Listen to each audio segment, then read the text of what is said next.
I mentioned a little bit earlier, like we're starting to feel really good about this trade, and it can work out for both teams, and that's fine. We've seen what Rojas has brought. We've seen what Canzone's done, and We were kind of talking on the phone and just kind of thinking off the top of our heads. Do you think Rojas and Canzone, even though they weren't traded for these guys, they're definitely the replacements of AJ Pollock and Colton Wong? Do they already have more hits and home runs and RBIs and all those major contributions already, in the few weeks that they've been here than Pollock and Wong did all season? Because it kind of feels like that. Oh, it sure does. I mean, I bet you there is some stats, home runs possibly. They might be tied. But as far as a small sample size, what these guys have had, and any small sample size of what Wong and Pollock have had, they've totally blew them out. But those two also have gotten, especially Wong, way more opportunities and plate appearances. So maybe the law of averages have favored them. Well, I can tell you this right now. Between Pollock and Wong, they had 7 home runs So they're three together. behind. Yes. So these two together are 3 behind. In like The, I, d- 2 or 3 weeks of playing for yeah. the Mariners. So I would assume they're going to eclipse them. And that was the thing. Are they going to eclipse that? That was the other part of the question. Are they going to, I should add that on. Are they going to eclipse them this season in a month and a half that these guys had up until when they were traded or DFA'd? Home runs, definitely. When you go to RBIs, Wong had 19 for the Mariners, and Pollock had 15. That's actually kind of a stat that kind of surprises me.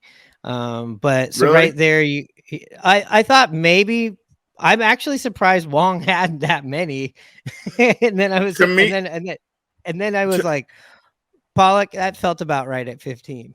But well, they have 34 RBIs together. there was times where I forgot Pollock was even on the team. I mean, there was flat out long periods of time where they just didn't play him. So I Right. see why that is the case. As far as Canzone and Rojas on the RBIs, they're at 11.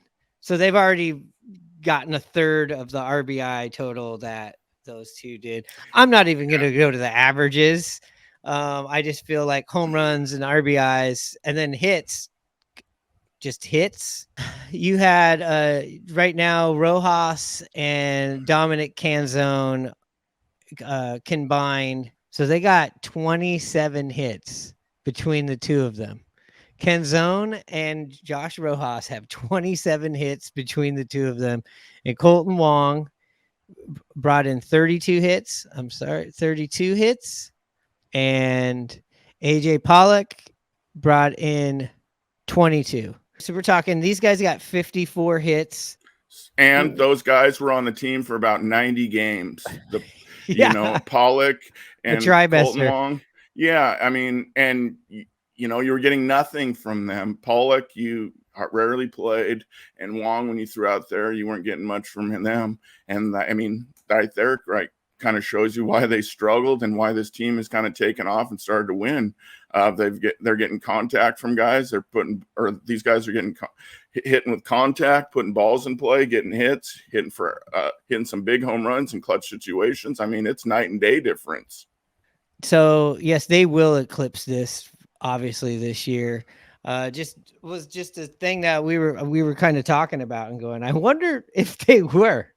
I wonder if they've already outplayed them because it feels like they've already made more moments. I know Pollock had like a good series against the A's, but I feel like I'd have a good series against the A's. Way back when I mean, way at the start of the season.